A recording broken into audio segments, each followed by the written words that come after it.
This is the Stop Time podcast. I'm your host, Lisa Hopkins, and I'm here to engage you in thought-provoking, motivational conversations around practicing the art of living in the moment. I'm a certified life coach, and I'm excited to dig deep and offer insights into embracing who we are and where we are at. I'm so honored to introduce you to my next guest. She is a true legend. Her career as a performer, choreographer, and innovator spans more than 60 years.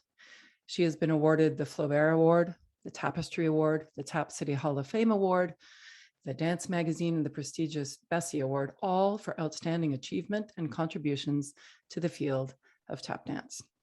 A true visionary, she is known for her collaborations with her partner and mentor, the great Charles Honi Coles, and her many performances with, among others, Gregory Hines, the Nicholas brothers, and many more giants of tap dance. She is founder of the award-winning American Tap Dance Orchestra, and her own experimental work with taps, electronics, and poetry has influenced generations of tap artists and will continue to inspire tap artists to come. She is a published author, poet, and ceramist, and a revered educator and master teacher. And I am thrilled to say she is here with me today. It is with absolute delight that I introduce you all to the one and only Brenda Bufalino. Welcome, Brenda. Thank you. Well, with that introduction, you know that I've lived a long time. Absolutely. Such wisdom in the room. Listen, I read that you create in a barn in the Shawangunk Mountains. Is that where you are calling in from today? I am calling from the Shawangunks. I am not in the barn at the moment. I moved down into the village of New Paltz for the winter because it gets pretty icy up there.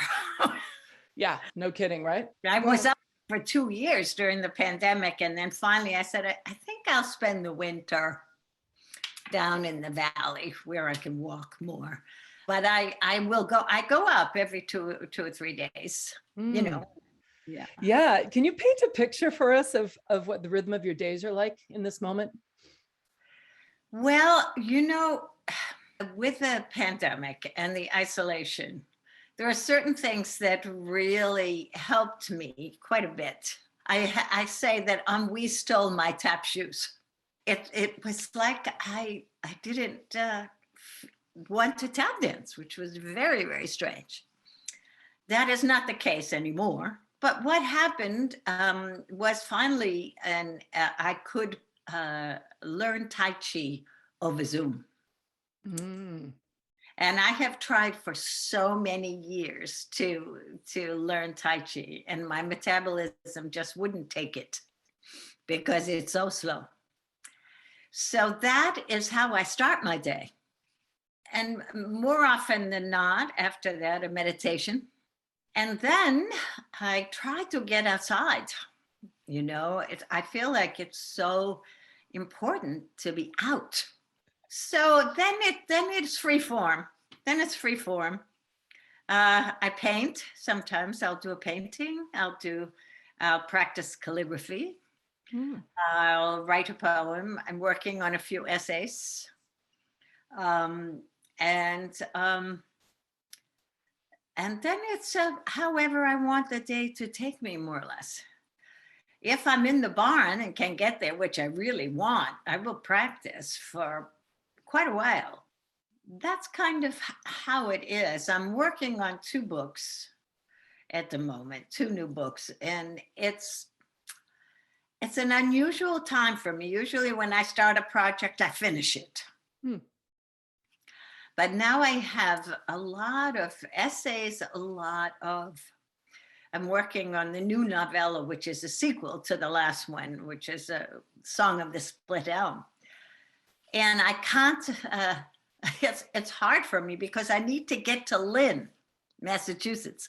That's where it takes place. So when I'm writing, the place is as much a character as the characters. Yeah. And I'm writing from the turn of the century and the shoe factories of Lynn, Mass. That's where my families went. It's a biographical saga, much of which I make up because I only have so much information. So I try to work around that as much as I can with character development and putting myself in it because it is 3 generations.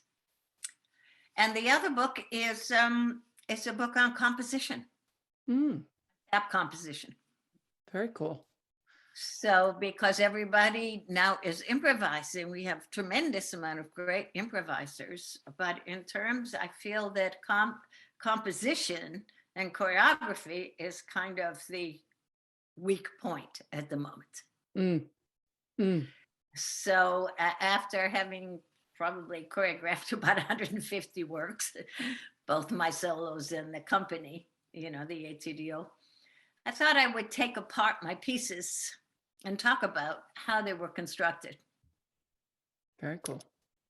Because that still interests me. I'm still finding out, as you probably do, right? You look at your work, say, oh, now I understand what I do, right? Oh yeah, no, 100%. It's so fascinating. If it's okay with you, you were talking about your sequel to your book, to your fictional book based on biography points that and then filling in the blanks, right? If I understood correctly, about your history. Yeah. And what I think is so fascinating about what you're doing is you're recreating and discovering your past that wasn't lived, or that like the missing pieces. It's a fascinating space to work in, I bet. Well, it is, because I only have 2 or 3 points. I come from a New England family. They didn't talk about themselves. Yeah. There's something about old Baptist New Englanders. If they talk about themselves, they think it's a sin. But I do know enough, and what I don't know makes me so curious. Yeah. Like why did my grandmother insist on raising 2 generations of female artists? Why did she do that? This was not an accident. She insisted on this. Interesting. And that's why, that was the thing that started the process. Yeah. And then discovering that she was an orphan. And I couldn't find her mother anywhere. Interesting. And also the Blackfoot, the Native American, which was pretty held secret for a long time, that there was any of that, was also, all right, so that's a research project. So there was all this research. Yeah. Where was this grandmother, this great grandmother? Where was she? It's traveled many, many places. And to create, I feel like I gave this grandmother a life. Absolutely. I gave her a life. Yeah, that's what stands out to me. It's such a beautiful and exciting thing. Like, you light up when you talk about it. Yeah, it's still very much interests me. So fortunate as an artist. Many artists are told when they're young, oh, it's so wonderful, you're so creative, this is great. And then you become of age, and well, now you're not supposed to do that anymore. Now you're supposed to get down to business, right? And learn how to take care of yourself and do something practical. But I didn't have any of that. Did you not have that given to you, or did you just not receive any of that? No, it was not given at all. Nice. My mother was a lyric soprano and an elocutionist. She was a dramatic reader. My aunt was the coloratura and the concert pianist, and I was the ingenue in the act. Okay. Interesting. And my grandmother, who was the producer and the charge behind it all. So we had a wonderful concert that we performed, many concerts that were kind of very Victorian. Mm. How old were you then? I think I started performing with them around 7 or 8. Wow. And were you interested? Like, did you, did they sort of say, come on, Brenda, you're going to join us, and it was just part of the fabric of life? Or were you interested? And what was that? I danced every day from the time I was 6. So, and every Sunday at our home was music and dance. Yeah. So it just morphed. Mm. I made a little money, which I Very like. cool. What I didn't like, and it affected me as a performer for many years, was my mother was always late. Mm. My grandmother was always yelling, hurry up. My costumes were never finished. The safety pins were always sticking in my back. My shoelaces would always come untied because we were always late. Uh-huh. And I never knew why I had such anxiety performing, because I've been a performer all my life, until the act was recreated at the Boston Conservatory when I was in my 40s. Mm. And then it all happened again. Interesting.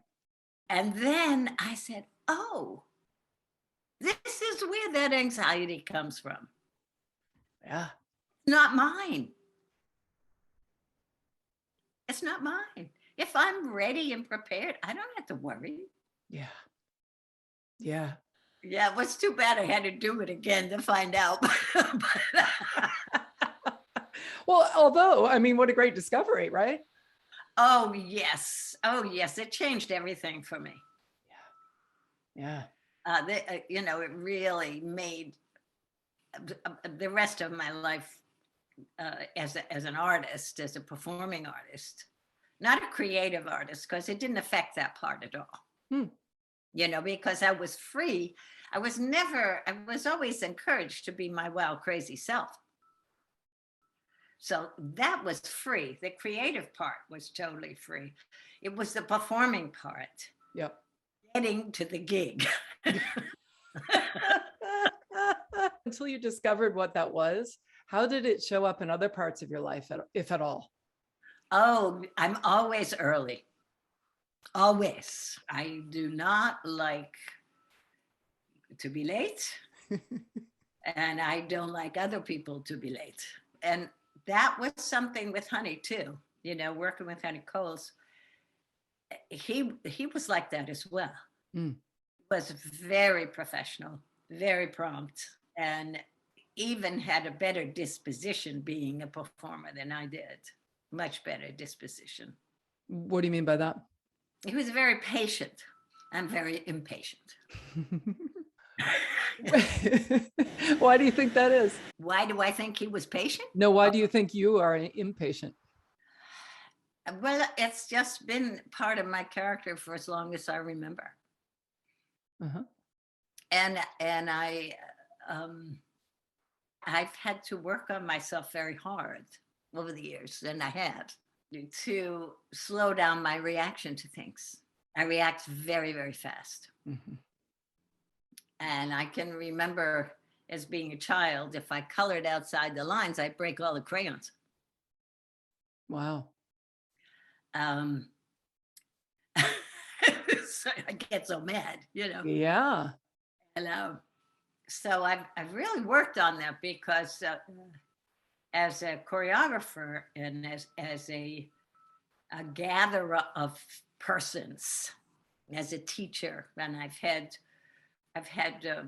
many spaces that I've created in environments that did not serve me. Mm.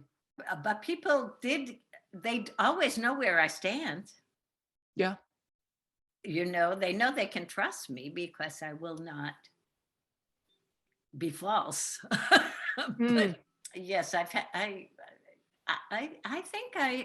the Italian streak is strong in me. Do you think the impatience thing is like a tempo thing? Is that people are not keeping up with you? I think a lot of it is, yes.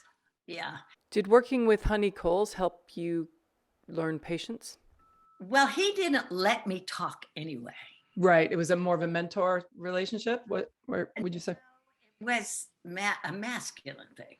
Oh, okay. I mean, half of our show, because he really did not know how to talk to musicians. He'd tell the band to lay out. Now I could have told them what to do. But he was the boss. Oh. Yeah, that's really interesting. All the years of taking a chance on love with our soft shoe, yeah. Band could never play it slow enough. Mm. And I discovered that because I do it solo, if I tell the band to play it in 12/8 instead of 4/4, they can do it. Because I'm sure that's how he feels it. Yeah. How he felt it. Mm. That.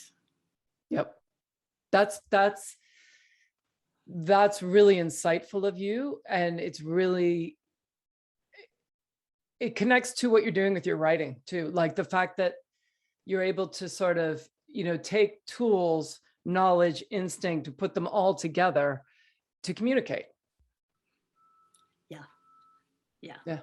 And I love that process. Yeah, I can see that. That's beautiful. I love analyzing. Mm-hmm.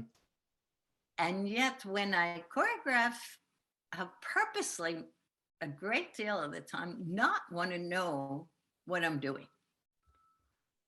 Yeah. I'll find out afterwards. Mm-hmm. Totally. Yeah. There it is again, though, right? It's a real balance between like letting the muse live and then letting the pragmatic side come back later and maybe sort of.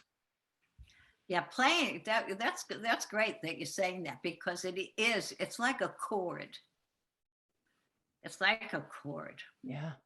I would always talk to the orchestra about equilibrating the vibrations. Mm-hmm. How do we take this dancer has this quality, this one has this, right? Yeah. So then we work like this. Nobody has to change who they are. They just have to equilibrate. Yes. So there's always this balancing act. Yeah. But that's energy. And that's the essence, isn't it? Yeah. And also that work on a chord, striking a chord rather than one note. Yeah. So by working on all these elements, and even the elements in yourself, you're striking a chord. Yeah. And so then you have counterpoint, which so much of my work is based on. Mm-hmm. Yeah. And juxtaposition and perspective. Yeah. Yeah. Oh yeah, I knew we'd have fun. You're talking my language. Yeah, no, that's beautiful. Go on if you'd like. Well, that's how I play with my days. Mm. And then there's this other issue, this side issue that I'm still studying, of spontaneity. Mm. Of none of that. in the creation moment, none of that. But all the work has been done at other times, so that when the creation moment comes, it's all there. It doesn't have to be thought about. Mm. So you're saying that spontaneity isn't you're redefining spontaneity. You're saying spontaneity is not what you see happening when you're seeing creativity happening, that it's a sum of the parts of all the things that came before. Is that what you're saying? Yeah, it's what you have gathered in yourself. Yeah. As who you are. Mm-hmm. And so that when you're in the act of creating, you don't have to think about, is this right? Is this wrong? Am I balancing this? Am I balancing that? You just do it. Yeah. I mean, that's what practice is about. And the practice of seeing, how things work, of seeing, like, for instance, today, I have this amazing view, and it's, of course, this is snow. So being able to see the cross-country skier across the river and the mountain and the branch that's broken and the car that's going by.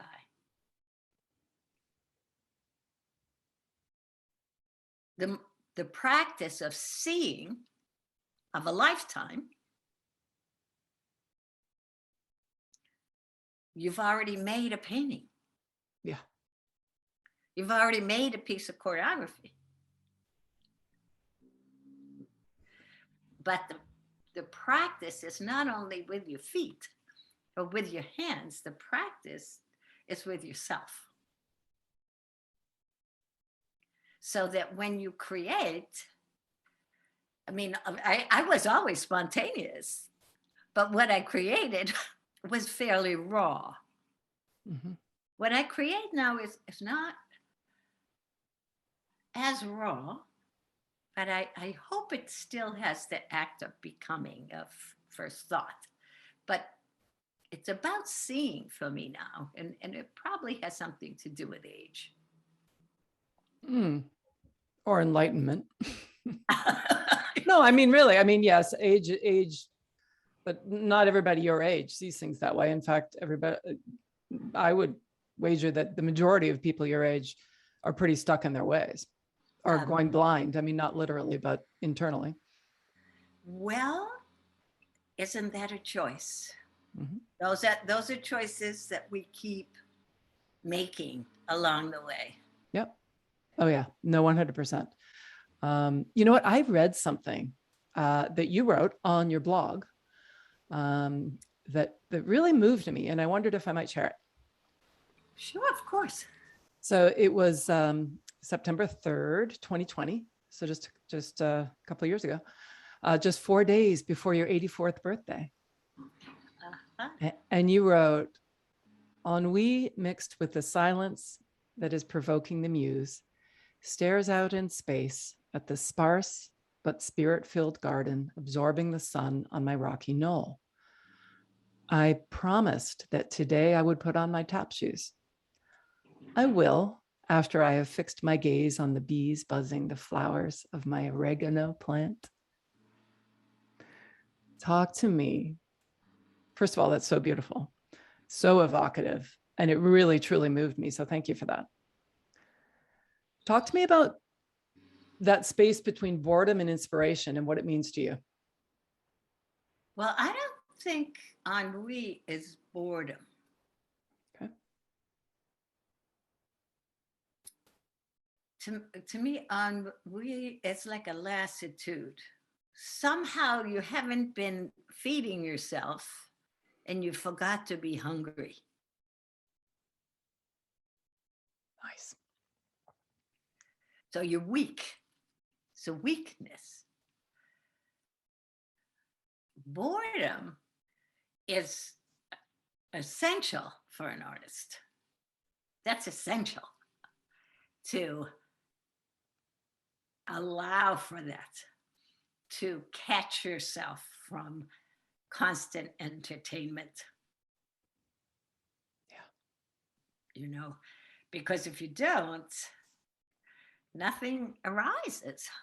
So I guess I think of boredom in Buddhist terms of emptiness. And I don't know if you know the practice where emptiness is form, form is emptiness. Yep. Nothing but form. Yep. And I remember the first time I heard that, I said, "Oh, that's frightening. It gives me claustrophobia." And now I realize that's everything. that's where things begin. That's where new things begin, a new impetus, a new charge. Yeah. Or nothing. Mm. Mm-hmm. Mm-hmm. Nothing. And that that's I have to say that I have worked not being terrified of nothing. I've had to work at that. Yeah. In that little passage I read, I feel like you've really captured in writing, you've captured that moment where you are the participant and the observer. You're in two places at once, and by being there, you created a third place, and now a fourth, because here we are, and so on and so on and so on. So it's creation in itself. So I just want to thank you for that. I mean, I learned a lot about you just from reading that. Well, I'm so glad you read it, because I just was transported to that moment. I mean, that's the food. That's the food. The impressions, being able to absorb the impressions and seeing them, that's the food.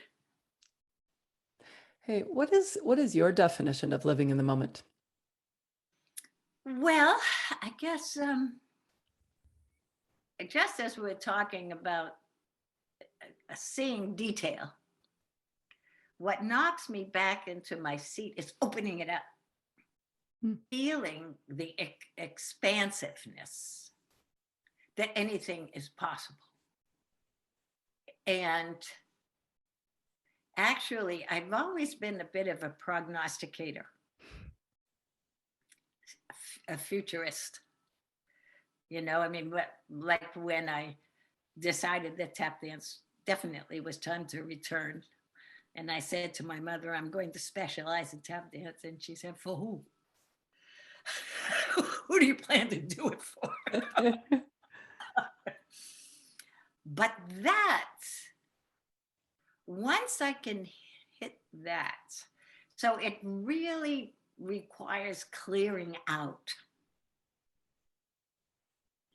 Clearing out. And a lot of times it takes a lot of conversation with myself, or really reading the right material and getting away from chatter.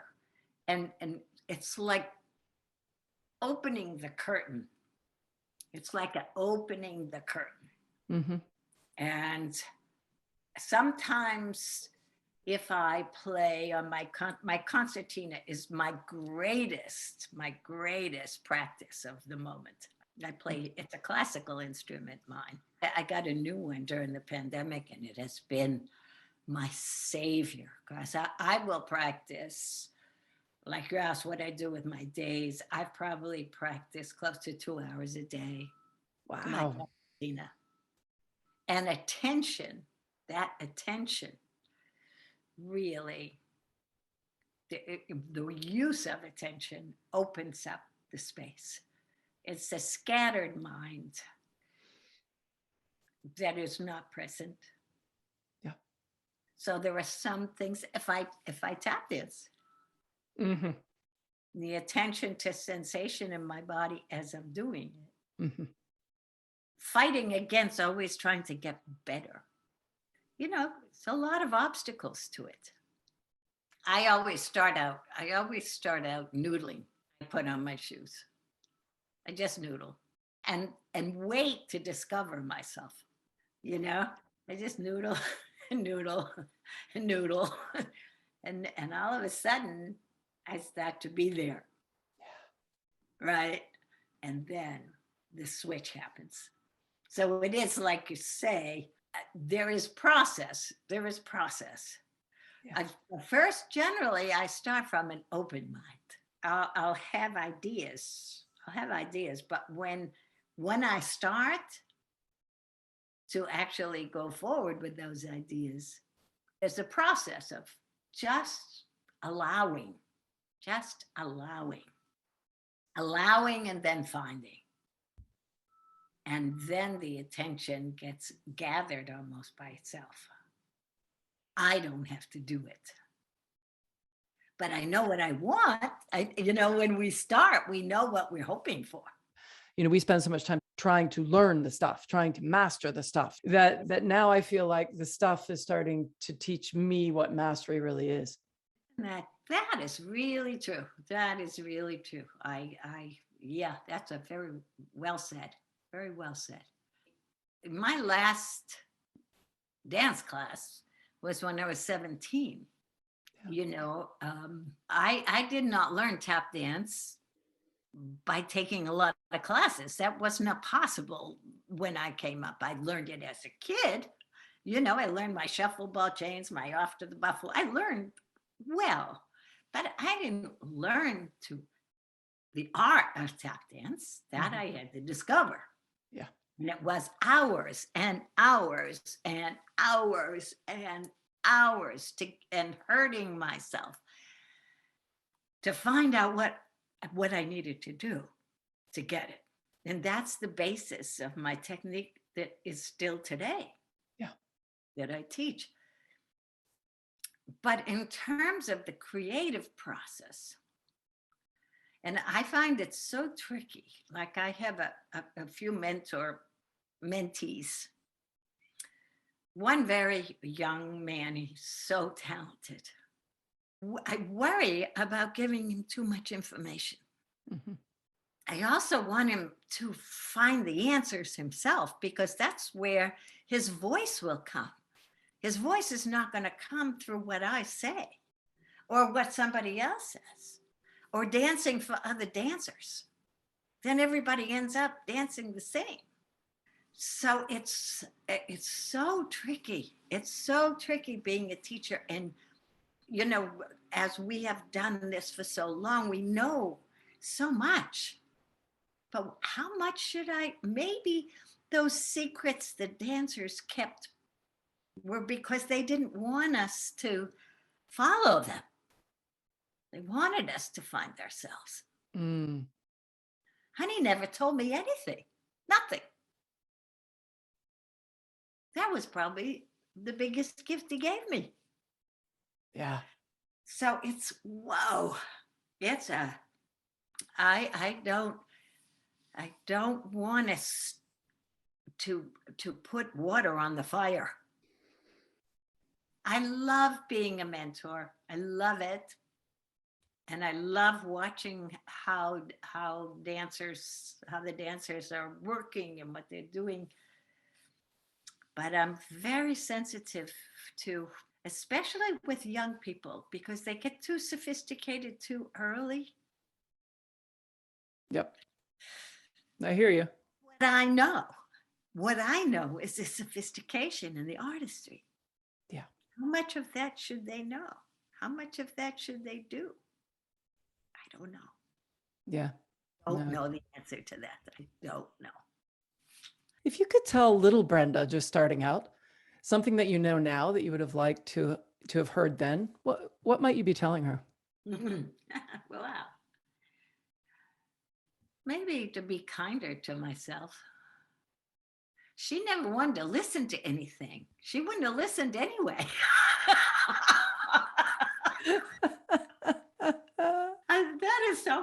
I'm going to have to think about that, because she was always such a renegade.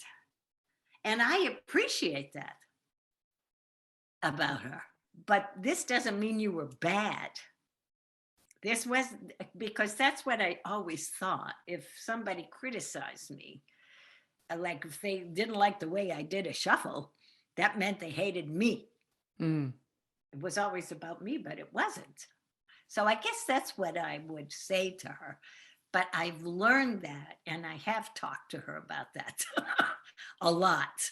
Yeah.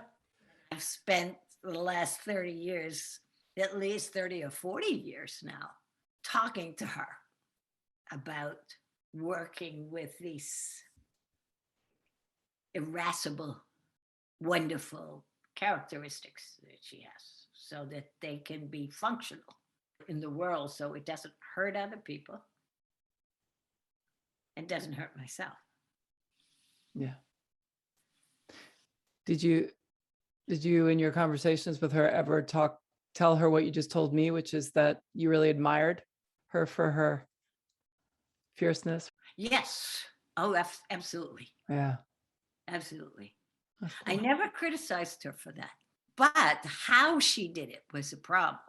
My impulse for it was rarely something to be admonished. It was how it came out. Yeah. How do we express ourselves? How do we do it clearly Mm, so that it doesn't attack, but can inform? mm, yeah. Oh, Yep. I mean, there was a time, I have a very sarcastic wit. And I love it when somebody also has it. But I've learned that that's a lot of people get hurt by that. Mm, And I have said things in a classroom, things have come out of my mouth that I cannot believe I said. And they're very clever, but they're mean. uh, I feel terrible. yeah. But that's part of my creative process. Yeah. Comes out of my work on stage. That comes out of my monologues, Mm, you know, mm. it comes out in my wit. Yep. It harkens back probably to, I bet, your avant-garde stage. Yeah. At least I had the character that was hoping enough people would leave, Yeah. that would tell me how good I did. I guess it's kind of like impishness, or it's wit. It's wit. And jazz is full of that. Mm. That's one of the things that I think that we're a little bit missing today is the wit The nuance too, right? and nuance. It's When things are so crammed, packed like that, it's just like the noise in your head that you're talking about. It's just like there's no nuance. There's no room for growth at all because everything's so packed in. yeah, yeah. And that is something that I had that, and Honey had that. But as he aged, I was lucky that I did not know him in his heyday. By the time I met him, I was 17. He was in his 50s. So it was full and rich, and it excited me and started me on the path. But what happened when I got back together with him after 15 years, 14, 15 years? I studied him. He didn't tell me anything, but I studied him really hard. And what I learned in terms of what you're talking about, how he set things up. Yeah. He set things up so people could hear what he was doing. Mm-hmm. I learned again about nothing. Leaving space, which we were talking about before. Yeah. For that moment. And I am working on this as a mentor. I think that is something that could be useful for young people to hear. Yeah. Part of the problem is because they're not dancing for enough audiences. There's not enough work. I was very fortunate with my solo performances and with the companies. I had 3 companies before I really understood what I wanted with the orchestra. Yeah, I already had 3 companies. And I was performing all the time. I performed in nightclubs. I performed everywhere. So I got feedback from my audience. Yeah. What happens with the dancers, they're dancing for each other. They're getting feedback from each other. And they're not having a sense of the audience as their partner. So that was after being in the avant-garde and shooing everybody out of the space, I got a little sick of that, and so I went all the way back. And my audience was kind of angry with me because I had rather big audience for a lot of my avant-garde work. And it also was allowed me to do very creative work later. I mean, I'm so glad for it. But I wanted to remember what my mother had. My mother could make you cry when she recited The Three Little Kittens. Mm. She could bring you to tears because she was in love with her material, in love with who she was giving it to. Yeah. And that was Honi. He loved his one chorus dances. And he loved sharing it. Yeah. And when I did my solo shows, because I've done so many and all over Europe, I learned the audience is my collaborator. Yeah. We're in this together. All of a sudden, we're breathing together. They are being able to listen to what they would never normally be able to listen to. It's like being a sorcerer, really. Brenda, how do you want to be remembered? Oh my gosh. I don't really know.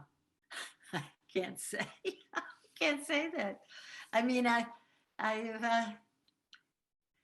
just feel so incredibly fortunate to have been a performing artist who teaches. I've had relationships with people all over the world that are so deep because of teaching. Mm. So I don't know. I guess that's just up to people. I hope people will. I think my books, in a way, I tell you the truth. I'm going to tell you what I always wanted to be when I grew up. I wanted to be a writer. It just happened that I danced. So I don't know. I can't answer that. Whatever people want to do with me when I'm gone, they can do with me. I love it. I really don't know. I really don't know. I hope I inspired people to be who they are. Yeah. You know, I really do. I really do. And one of the greatest things for my company members, as much as everyone did exactly what I was a dictator, they all have their own styles. They're dancing today and they all are different. Yeah. So somehow I managed to inspire them to be who they were at the same time as they had to be me. Mm.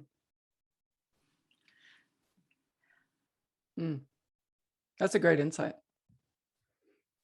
So very interesting. Maybe that, you know. Wow, I could speak with you all day long. All day long. Okay, I'm going to ask you a couple more things. I won't keep you all day long, even though I want to. Oh, hey, can you finish this phrase? Most people think Brenda Bufalino is, but the truth is. Most people think that Brenda Bufalino is really tough. She's really a fighter. She's really tough. But I'm really soft. Really, really soft. It's just that it comes out tough. Yeah. Really, very, very soft. Why do you think people think that? That's my reactive personality. Your personality is not always who you are. Mm. So, I mean, that was Brian Siebert hit it on the, you know, when he said I was too expressive. She smiles too much. Mm. My son is always telling me to quiet down, but that's energy. Yep. What am I going to do? And then I cry. Sometimes I cry when you know, I get this. I cry because that's like saying that my energy is bad. Mm. When that's something that is a force, that's a force that was able to do all these wonderful things that I've done in my life. Yeah. Tricky stuff. Yeah. I'm going to say what makes you. I'm going to say a word, and then you can respond in whichever way you'd like. What makes you hungry? Fasting. Yeah. What makes you sad? Loss. What I've lost. People I've lost. So many people. I'm so old. But how wonderful to have had so many people that you cared so much about that you feel so deeply. Yeah. Oh, yes. Truly. Truly. Yeah. What inspires you? I mean, nature, trees inspire me. Water inspires me. Winds frightens me. So that inspires me. A blade of grass can inspire me. The oregano plant inspires me. Sati, the music of Sati, the music of Gurdjieff inspires me. So music, art inspires me. Painting, artists, so many things. Mm. Things. A great conversation. This inspires me. Our conversation inspires me. Mm. What frustrates you? What frustrates me is that the lack of desire for my fellow humans to explore reality. Yeah. To explore it, not to decide it, but to explore it. Yeah. What makes you laugh? The absurd. I said to my son the other day, I'm trying to get myself together. He said, well, when you find all the parts that are in the bucket, let me know. And I laughed for about half an hour. What makes you angry? Oh, I think probably injustice. It's always been a big problem for me. Mm. I have worked and gotten myself in a lot of trouble fighting injustices, and generally against those who can't defend themselves. I get ferocious and very active. Mm. And finally, what makes you grateful? Oh, God. I think what my teachers have taught me, and I'm including all of them. Sometimes I'll go through a list when I'm meditating of my teachers. Mm. And what they've taught me, and I'll just start to cry. I have such gratitude. Mm. Mm. And this life, I mean, I've lived a magical life, and the strength that I've had, that was given to me. I still got legs that can dance. Yeah. I can't believe it. And that's from my ancestors, and that's one of the reasons why I write about them. Mm. I'm incredibly grateful for my lineage. Really grateful. They weren't easy, but what a lineage. Yeah. So yeah, incredible. Mm. What are the top 3 things that have happened so far today? Well, the first thing, I wanted to go out and I couldn't because it's ice, so I got pissed off.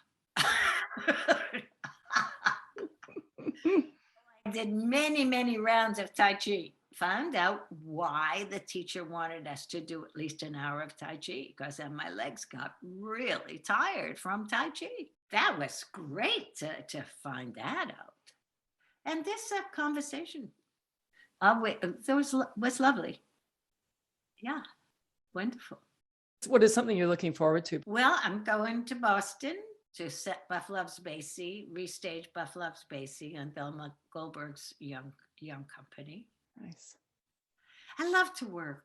And the challenge right now for me is that I really shouldn't work all that much.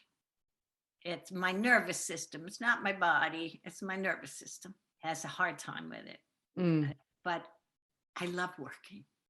I've been working since I was so little, I can't ever remember not working. Yeah. Do what's so cool is that what came to mind when you said, I love my work, and you smiled sort of impishly. It was great. I love that. You've come such a long way from the little Brenda who used to break the crayons when she colored out of the lines.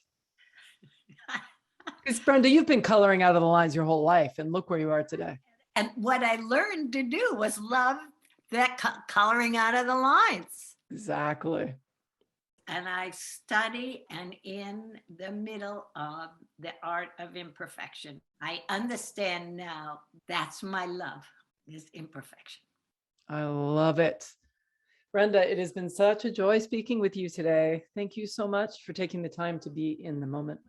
I would like to interview you. Well, to be continued. I mean, it's just been a joy. It's been an absolute joy. I've been speaking today with Brenda Bufalino. Thanks for listening. Stay safe and healthy, everyone, and remember to live in the moment. In music, stop time is that beautiful moment where the band is suspended in rhythmic unison, supporting the soloist to express their individuality. In the moment, I encourage you to take that time and create your own rhythm. Until next time, I'm Lisa Hopkins. Thanks for listening.